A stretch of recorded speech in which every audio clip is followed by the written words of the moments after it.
Donc, premièrement, repenser la valeur de l'art contemporain dans nos sociétés est un point important sur lequel se focaliser collectivement.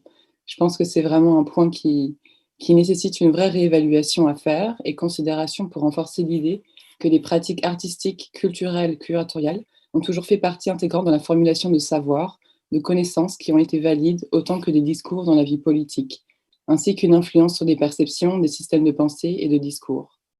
C'est un secteur qui opère de manière similaire à une plus petite échelle dans l'articulation de discours dominants et occidentaux dans l'imaginaire collectif.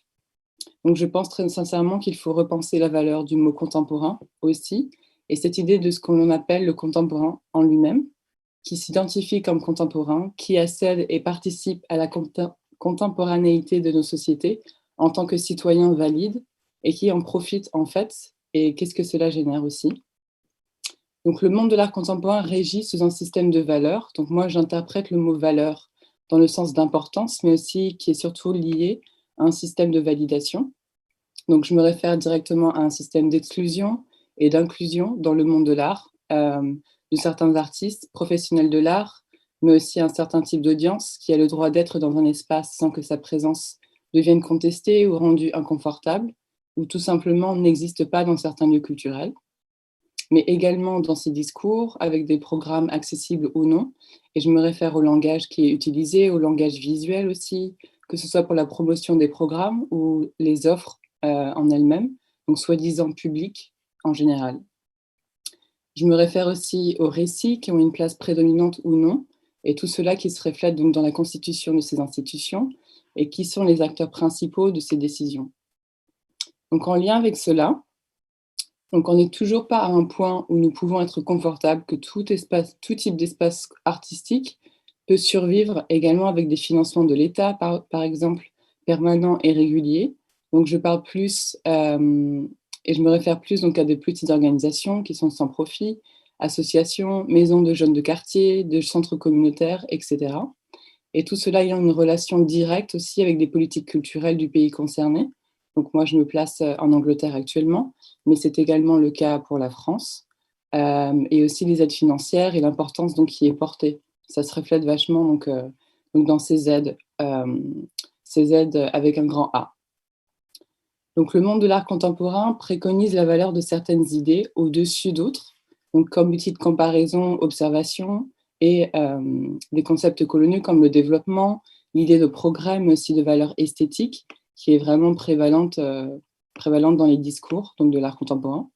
Également économique, et des jugements qui sont portés, et des jugements de la portée politique donc d'œuvres d'art, d'un nouveau film d'artiste par exemple. Donc le monde de l'art contemporain rend visible des paradigmes coloniaux qui sont vraiment à la base de ses propres structures. Il y a aussi des points positifs, mais ce sont des observations et de manière systémique aussi, hein, des choses qui sont assez évidentes. Et en rappelant aussi que les institutions culturelles ont été premièrement créées dans le but de montrer, d'exposer des objets, des animaux, des humains provenant des colonies françaises. Donc les institutions d'aujourd'hui sont calquées sur ces idées d'exposition, de collection, d'accès de ces espaces à une élite, de hiérarchie au sein de ces structures internes, etc. Et pour rebondir un peu sur l'idée de collection, donc l'art contemporain glorifie la valeur économique d'œuvres en lien avec le marché de l'art qui opère de manière centrale avec certains avantages, certes comme la survie d'artistes, qui est tout à fait valable et importante, mais aussi nuisible pour des initiatives plus indépendantes qui sont délaissées au profit de guerres commerciales.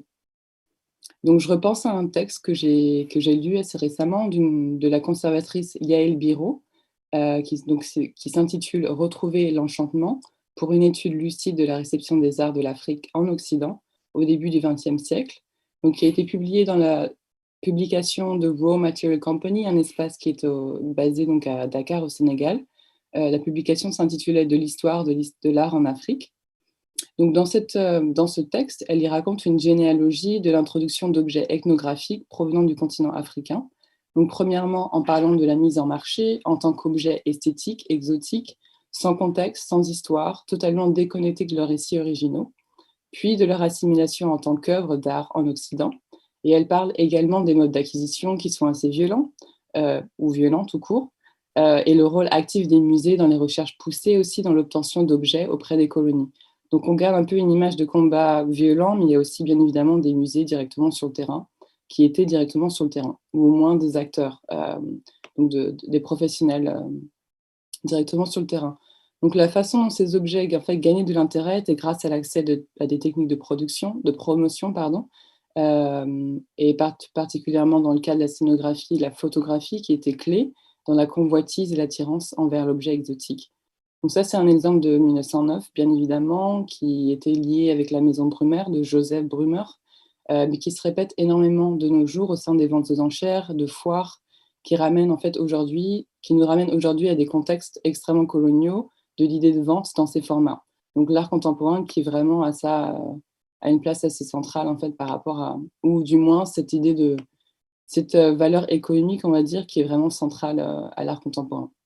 On s'inspire beaucoup de ces formats et de ces systèmes de pensée qui finalement ne se détachent pas forcément de cela de manière critique ou avec un engagement qui est plus appuyé, autre que performateur.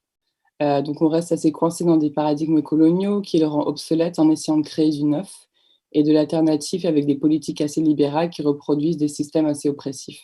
Donc pour revenir un peu à cette idée de validation, etc. Exclusion, inclusion aussi.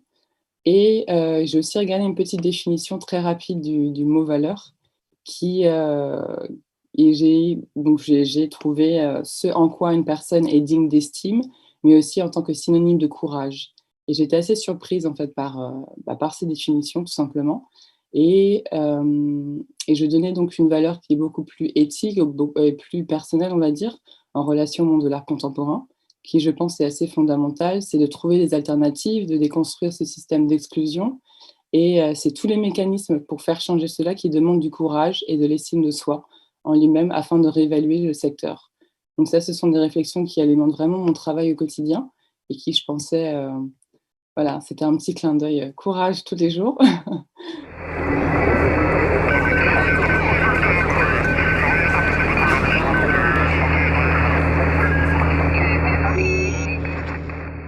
Donc j'aime pas forcément utiliser ce mot, mais malheureusement, ça va être. J'ai pas forcément trouvé d'alternative qui est satisfaisante encore. Mais à travers ma pratique, j'opère des réajustements et réévaluations à travers une pensée qui est décoloniale et qui s'applique donc vraiment au jour le jour.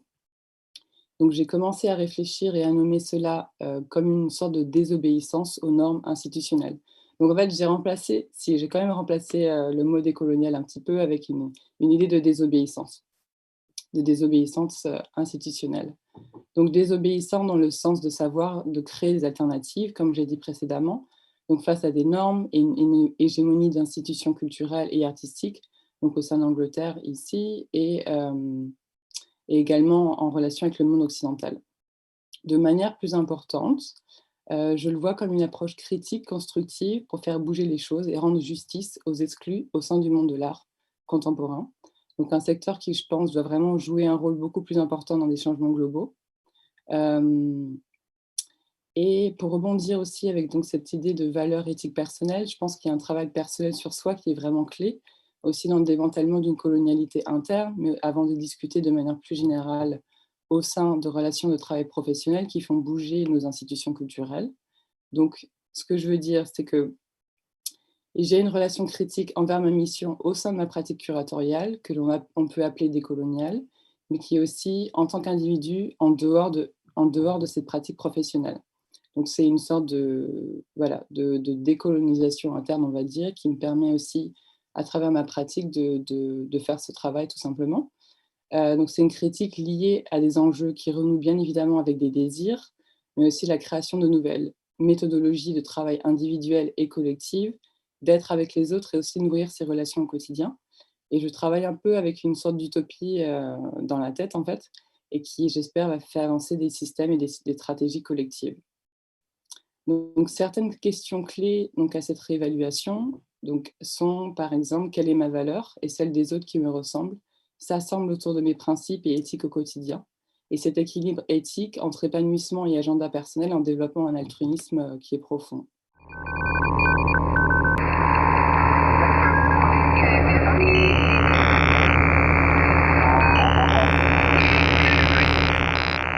Donc je travaille donc au sein d'institutions et en dehors d'institutions et je ressens finalement que j'ai pu, me constituer en fait des approches, de travail assez cohérentes dans ces 2 environnements et les points que je vais mentionner sont à considérer plus en fait, pour une pratique à la fois indépendante et institutionnelle.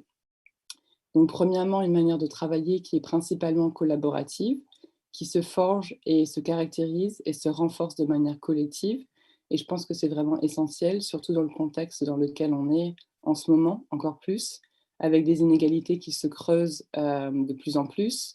On a besoin d'être ensemble et de faire plus pour les autres et dans un sens, c'est de créer des résonances au-delà de soi-même. Deuxièmement, cela passe par des processus éducationnels, donc de pédagogie collective et ça, c'est quelque chose que, au sein de mon travail, actuel, en fait, donc à New York Exchange, en Angleterre, en tant que commissaire d'exposition, on a instauré vraiment un système donc de voilà, d'apprentissage, collectif qui permet aux employés, en fait, de vraiment d'apprendre ensemble et également de rendre accessible, en fait, à tous et de renvoyer des valeurs éducationnelles qui sont au-delà de notre profession. Donc, par exemple, on va aussi travailler avec des activistes, des rappeurs, des avocats, qui sont aussi importants que les artistes plasticiens, par exemple, avec qui on travaille. Donc, on met des acteurs qui ne sont pas forcément ensemble sur un même point d'égalité au sein de l'organisation, en fait, dans laquelle on travaille. On repense les institutions comme faisant une partie intégrante de la société aussi et qui donne un statut de citoyen pour celles et ceux qui ne le plaignent pas forcément en général. Donc à travers un soutien qui est continu et généreux et premièrement des besoins essentiels et vitaux et ensuite créatifs. Donc en quelque sorte, ce que j'essaie de dire, c'est que en fait, les communautés avec qui on travaille, par exemple, au sein de notre travail, que ce soit au niveau du commissariat d'exposition ou de la programmation de nos événements publics, passe premièrement par les moyens de survie, tout simplement des audiences avec qui on travaille, des communautés avec qui on travaille et ensuite par une approche qui est artistique. Donc ça, c'est un point qui est assez important dans ce qu'on essaie de faire en ce moment. On essaie aussi de valider des éducations qui sont en dehors de l'éducation artistique. Donc penser cela donc au-delà du modèle d'institution dans lequel on a généralement de favoriser donc des études curatoriales par exemple, mais de vraiment essayer d'étendre ça au sein de l'institution qui fait partie ou qu'on appelle un espace donc d'art contemporain, mais qui va vraiment au-delà de ça. Et un autre point, donc répondre à des besoins et des demandes, plutôt que de programmer et de travailler avec une myopie basée sur des agendas personnels et des critiques institutionnelles. Donc on retrouvait donc un décalage entre les communautés et les programmes. Et on essaie de réinstaurer ça, mais vraiment de manière un peu plus radicale. Donc ça vient vraiment de besoins et de demandes externes, locales, qui nourrissent vraiment les programmes dans lesquels on travaille. Et donc voilà, donc la pertinence et l'urgence de ce contexte. Et peut-être un dernier point aussi par rapport à ça, qui est plus personnel, c'est aussi le travail d'écriture que je fais afin de théoriser, de réfléchir, de partager en fait des idées, ces idées-là, comme un outil d'énonciation, mais aussi de critique constructive et qui nourrit des réflexions déjà existantes la plupart du temps, mais qui permet de remettre les choses dans un certain désordre, on va dire, par rapport à des discours hégémoniques et à des imaginaires contemporains qui restent coloniaux.